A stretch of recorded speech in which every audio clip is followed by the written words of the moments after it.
The Arizona Diamondbacks swept the Los Angeles Dodgers for the first time since the 2023 postseason run, and the first time in the regular season since 2017, back in the early days of Torey Lovello.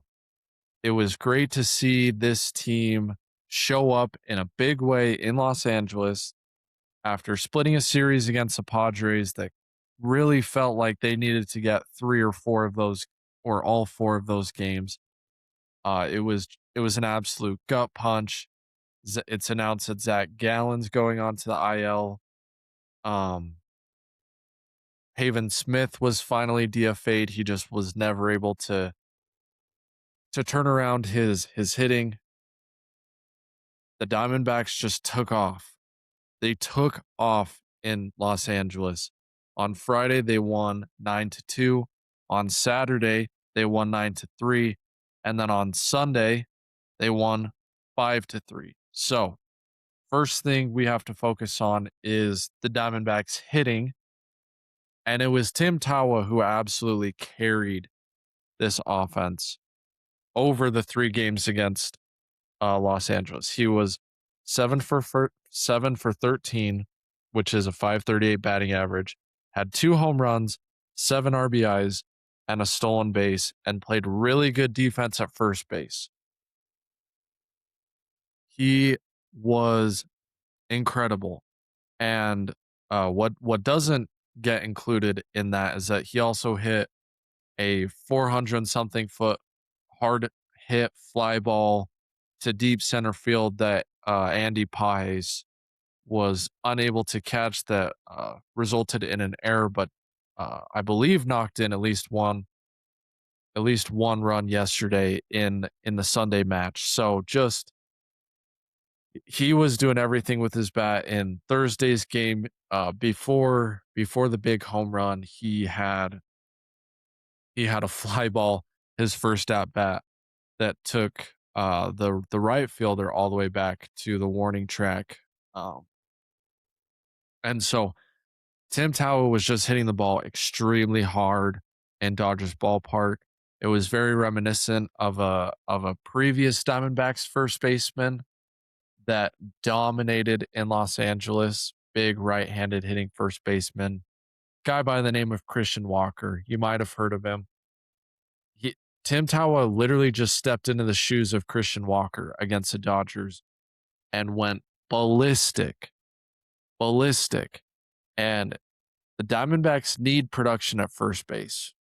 They need it. And Tim Tawa is a guy who plays great defense pretty much at all. I think he's played all seven infield positions for, or all seven defensive positions for the Diamondbacks, not catcher and pitcher. But honestly, if he wants to try pitching, let him give it a shot. And if he wants to be a catcher, let him give it a shot. But Tim is a guy who has bounced up and down the last couple seasons between Reno and the major league roster.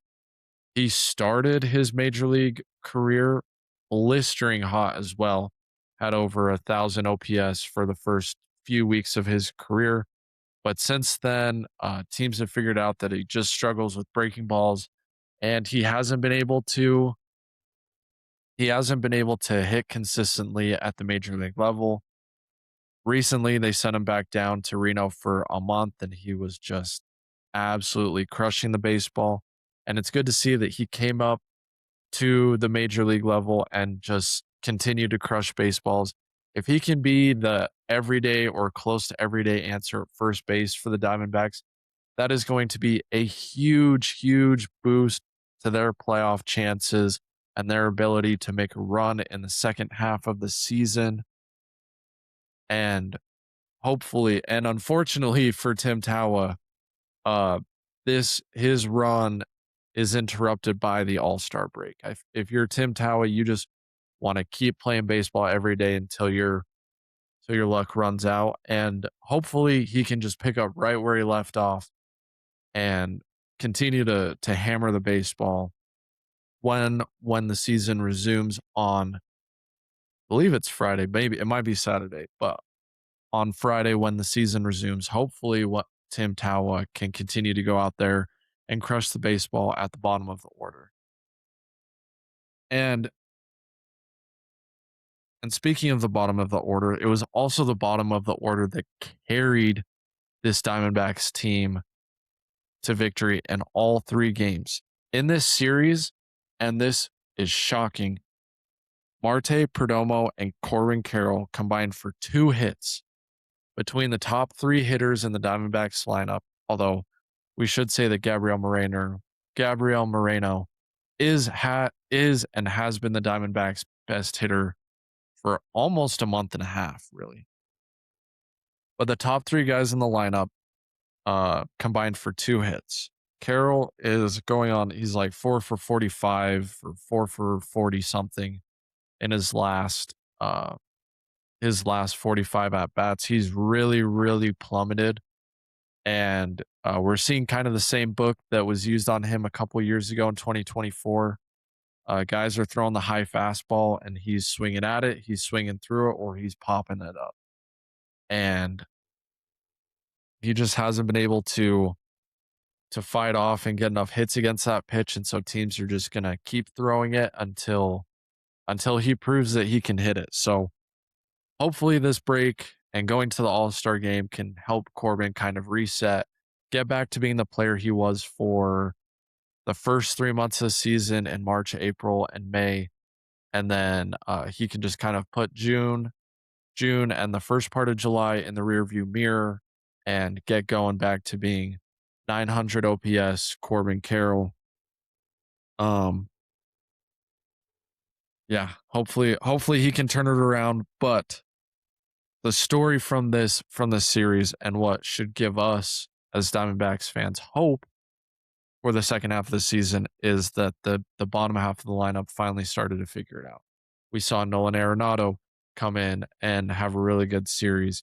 We saw James McCann have a 2 home run game. Are you kidding me? James McCann, fresh off the IL, had a 3-run home run in, I believe it was game 2 of the Diamondbacks series. And he just absolutely murdered the baseball against the Dodgers. We saw unfortunately we saw Tommy Troy and Ryan Waldschmidt both play for the Diamondbacks, but both left games due to injury. Ryan Waldschmidt got hit in the hand trying to bunt, and Tommy Troy collided with the wall in the outfield making a catch. Tommy Troy's getting an MRI today. Maybe the news drops while we're recording live. Maybe it won't. I will keep Twitter up and just keep checking that. But those 2 guys did well defensively, didn't impact the game offensively in a major way. Gabriel Moreno continues to be the Diamondbacks' first or second best player this season. He has been absolutely incredible. Corbin has a 3.1 WAR, Gabby has a 3.0 WAR this season. So Gabby has just been incredible. He's gotten on base 31 games in a row. He's sending balls through Gabby Lane all the time. He's as hot of a hitter and as consistent of a hitter as the Diamondbacks have seen. Honestly, if he hadn't been hurt for like that month stretch in April and May, he'd probably, and deservedly so, would be an all-star. Unfortunately, the injuries, and that's the story with Gabby, is if he's playing, he's awesome, but he's very injury prone. So hopefully for Gabby, he can stay healthy for the rest of the season and continue to hit the baseball the way he has. His average has jumped from like 202 to 304 in the span of, it feels like, a month. And he's just absolutely he's been the Diamondbacks' best player for the last month. And he hasn't even had off days either. He's been so important for this Diamondbacks team that when he's not catching, he's DHing, because that's how good he's been this entire season. So offensively, those were the main guys that dominated against the Dodgers. And let's be honest, like the Dodgers did not help themselves either. They committed multiple errors in every single game, whether that was wild pitches allowing runners to score, whether that was uh, Diamondbacks stealing second and then the throw getting into the outfield and Diamondbacks runners advancing to third. We saw multiple Dodgers infielders airmail throws. We saw, like we said, uh, Pages drop a fly ball. It would have been a difficult catch, but we saw Pages get an error dropping a fly ball on a Tawa hit on Sunday. So the Dodgers definitely did not help themselves and uh definitely spotted the Diamondbacks a few runs in every game, but the Diamondbacks pitching was so good that even without those errors, the Diamondbacks still could have easily won all three games in this series. We saw Erod go 6 innings and 2 earned runs on Friday. We saw Brandon Pfaadt go, I believe it was 5 1/3 and gave up 2 runs on Saturday. And then Mitch Bratt gave up 3 runs in 3 innings. And there was if you watch the game, it was pretty funny. The bullpen phone wasn't working. And so Tori was trying to Tori was trying to get in contact with anyone down in the bullpen to get guys warming up to get Mitch Bratt out of the game. But Mitch Bratt went 3 innings, gave up 3 runs, and then the Diamondbacks bullpen held it down this series as well. They pitched in 6 innings yesterday, didn't give up a run. I think they gave up maybe a hit, maybe a walk, but it was just an absolutely dominant performance against the Dodgers. They gave up the bullpen gave up 1 run this entire series, and it was when they were up 9-2 on Friday. Dre Jameson gave up a run. So Diamondbacks were incredible in the bullpen. We saw Brandon Garcia come in multiple times with traffic on the bases and get out of innings. He's become maybe the Diamondbacks' best reliever that no one's talking about. Obviously, there's the guys that we know. Ryan Thompson was brilliant yesterday. Kevin Ginkel has been good for the Diamondbacks all season long. We've seen Juan Murillo have great outings and continue to do so. Paul Sewald recorded a save yesterday, and that was great. We saw Joey Lasagna uh,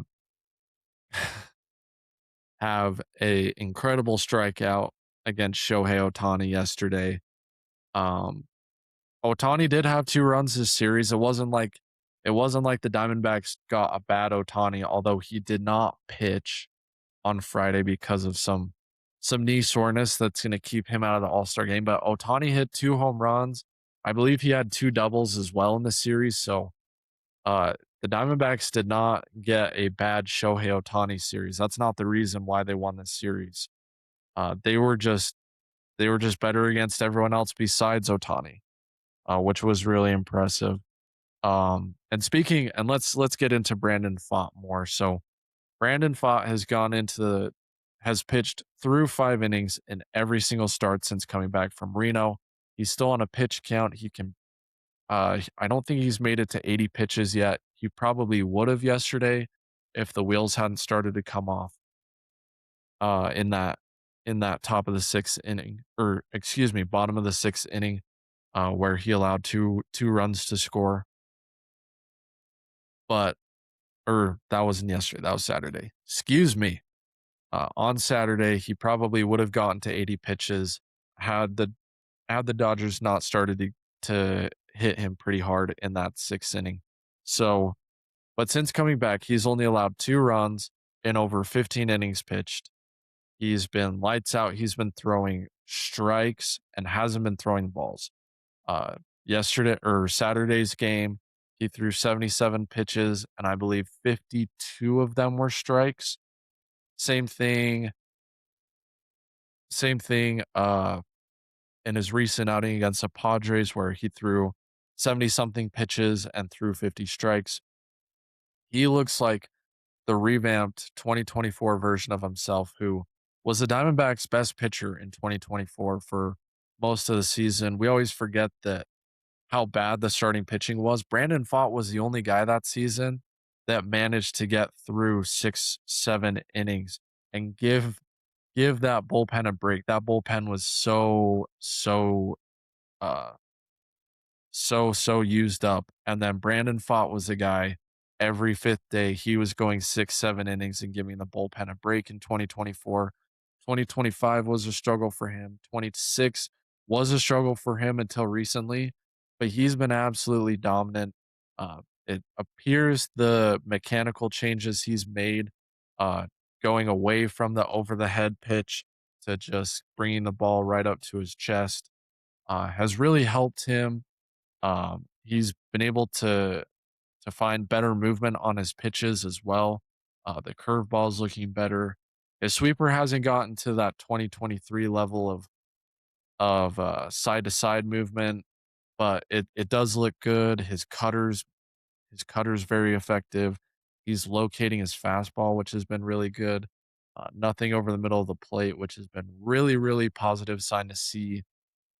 Brandon Pfaadt is a guy where if the Diamondbacks do make a run in the second half of the season, he's going to be a big reason why, because Gallen's out, Soroka's been out, and Ryan Nelson's out. So Erod and Merrill Kelly are just the two guys left in the rotation. So Fa is going to have to step up and be a really good second or third guy behind Erod. Hopefully Soroka can get back quickly and get back into the rotation. Maybe Corbin Burns comes back. Maybe Zach Gallen comes back. Zach Gallen's only on the 15-day IL, but with an elbow, I kind of just expect it to turn into a 30-game absence of 45, or 30-day absence, a 45-day absence. Maybe even is on the 60-day IL at some point. Uh, Hopefully those guys can come back, and then hopefully we get to see AJ Putt come back soon. Justin Martinez should hopefully start throwing soon. He's projected to come back in August, which is only like half a month away. Like we're only 17, 18 days away from August. We're 3-ish weeks away from that trade deadline that is so important for Major League Baseball and this Diamondbacks team. Uh, the pitching, the starting pitching, they need Brandon Pfaadt to be awesome every single time he takes the mound. They're going to need Jose Cabrera and Mitch Bratt to not get absolutely diced. And if this Diamondbacks offense has a resurgence and can come back to life, then this Diamondbacks team has a chance to go on a run. So that's kind of the brief outlook from this Diamondbacks team uh after the Dodgers series. Now, it is a halfway point. We don't have any baseball except for the All-Star game Tuesday night. So here are some of the main things that I've seen from this Diamondbacks team through the first half of the season. Let's just kind of like put out the report card right now. They're 49-47. They're 2.5 games back of the wild card. Currently on a 4-game win streak, heading into the break.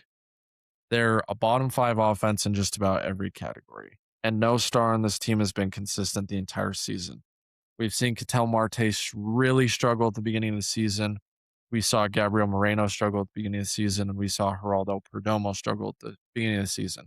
We already talked about Corbin Carroll's current struggles, and we've talked about how bad the bottom half of the lineup has been. And no one's really been able to do anything outside of Vargas and Arenado's hot stretches. Vargas was really hot in April. Arenado got really hot in May. Tim Tawa is currently on a hot stretch. Max Kepler, who the Diamondbacks signed a couple weeks ago, is starting to wake up as a Diamondbacks left-handed bat, which has been good to see. But if you're talking OPS, if you're talking batting average, walks, you're talking Slugging, the Diamondbacks are between 23 and 26 in all of those categories. So not great. They are 19th in runs scored, which is not bad. Hopefully, what I'm hoping is that they can have a really good second half offensively. And not that I don't think this team is going to be a top 10 offense the second half. But if they can just get to like 15, like just be an average MLB offense, and then they can continue to get really solid pitching from the starting pitching and the bullpen. This is a team that can absolutely do some damage before the trade deadline and pick up some pieces. So uh the offense has done really bad. The pitching ERA is exactly average. So combined pitching ERA, Diamondbacks are 4.2 or 4.21 ERA, which is the exact middle of Major League Baseball. The Diamondbacks are 15th, and average MLB ERA this season is 4.21. So they've been exactly average in the earned run average. And part of what's helped that is that they have a top five defense in nearly every fielding category. They lead the league in fewest errors this season at 35. They're in a three-way tie with the Dodgers and funny enough, the Padres. So despite all the errors we saw against the Dodgers uh, over the weekend, they really haven't been that bad, except against the Diamondbacks, which is pretty crazy. The starting pitching ERA is at a 4.39, and the relief pitching ERA is at a 4.00. That's 14th. Starting pitching ERA is 18th or 19th. And yeah, the so overall the defense has been solid, not great, not anything special, but solid. Uh, because the pitching has needed the defense to bail them out in a lot of situations. But still positive signs overall. Hopefully, this second half we can see that starting pitching kind of get improve a little bit, and then with Puck and Martinez coming back, hopefully that relief pitching ERA can drop even more. But overall, the pitching and defense has been what the Diamondbacks have needed. If they had just gotten a league average offense this year and been able to win some of these close games, they'd probably be right where the Marlins are at right now, which is 7 games above 500. So overall, I feel like the Diamondbacks deserve a probably a B minus for where they're at right now this season. C is a little too harsh, especially because uh of what the Diamondbacks did their last 4 games, which is beating the Padres and then sweeping the Diamondbacks.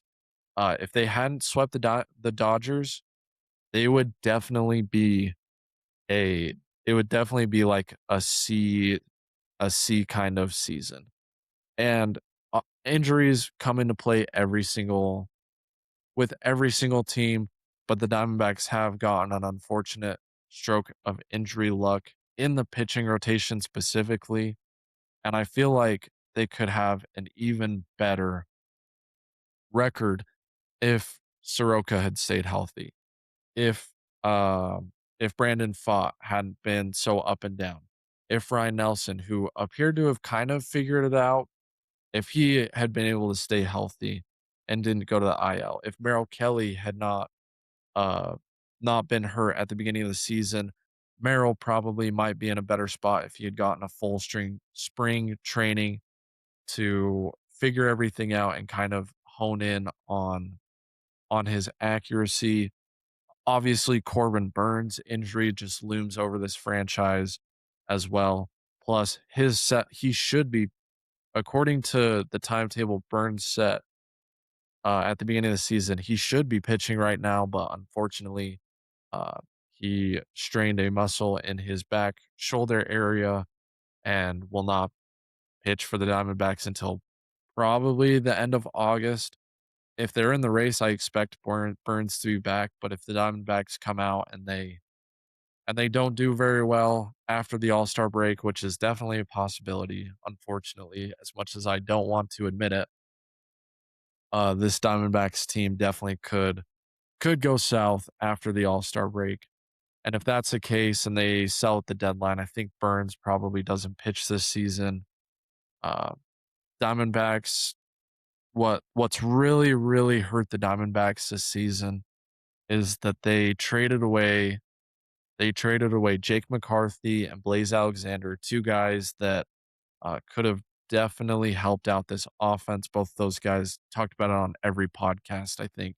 Both those guys are hitting 300 for the Orioles and the Rockies. And it's just been really frustrating to see those guys produce and how bad this Diamondbacks offense has been. Um, and they decided that Pavin Smith and um they decided that Pavin Smith and Adrian Del Castillo and the young guys that they had in the organization were going to be good enough to provide a consistent, deep offensive lineup, but that just hasn't been the case. And yeah, it just has been bad. But the good news is that the Diamondbacks. So here's the bad news. Here's the bad news, right? The Diamondbacks are last, and this is positional war on Baseball Reference. The Diamondbacks have the last war at first base, at left field, and they have the third worst war at DH this season. So you look at that and say, man, the Diamondbacks are still 47 or still 49 and 47, despite having three of the worst war position categories in baseball.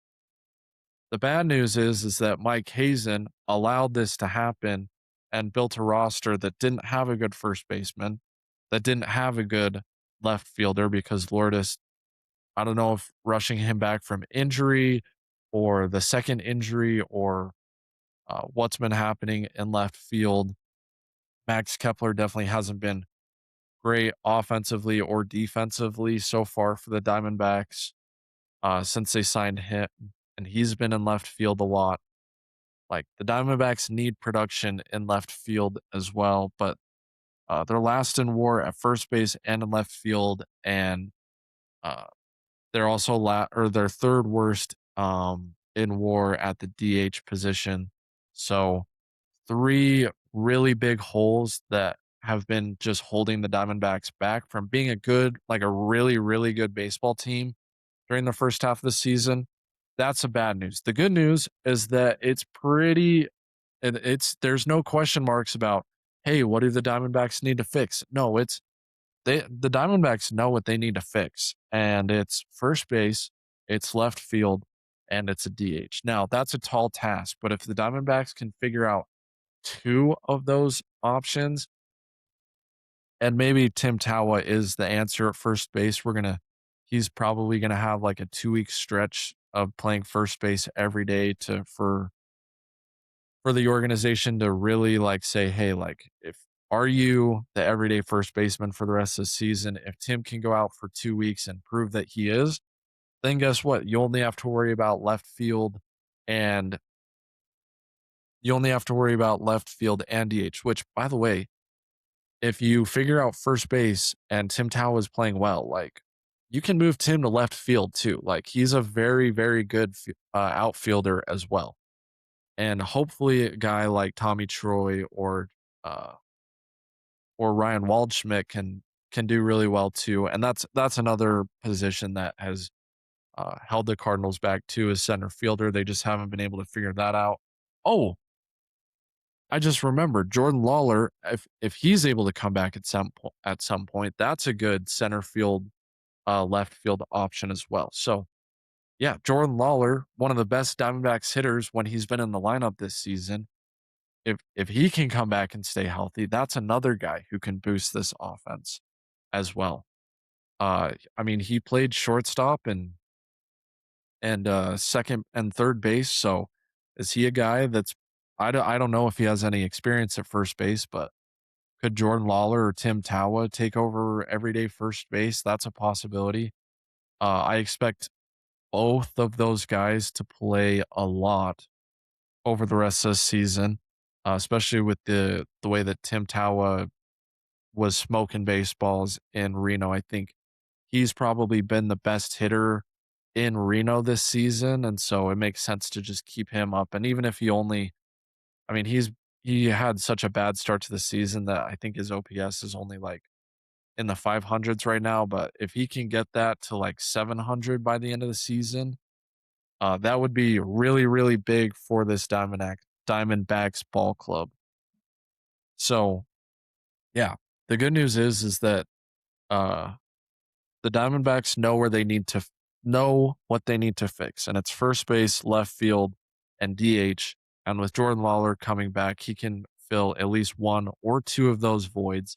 If Max Kepler continues to hit well from the left side of the plate, he definitely could fill one or two of those voids. Tim Tawa is trending in the right direction.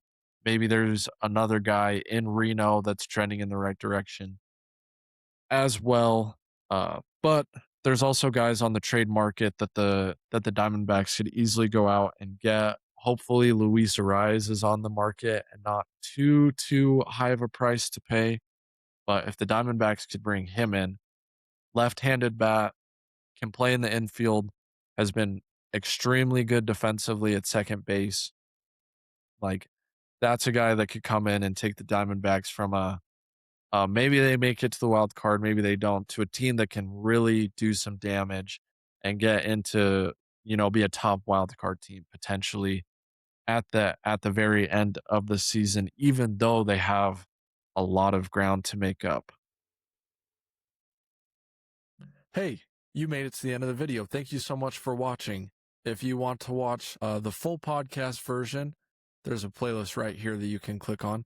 If you want to watch more videos, you can click over here.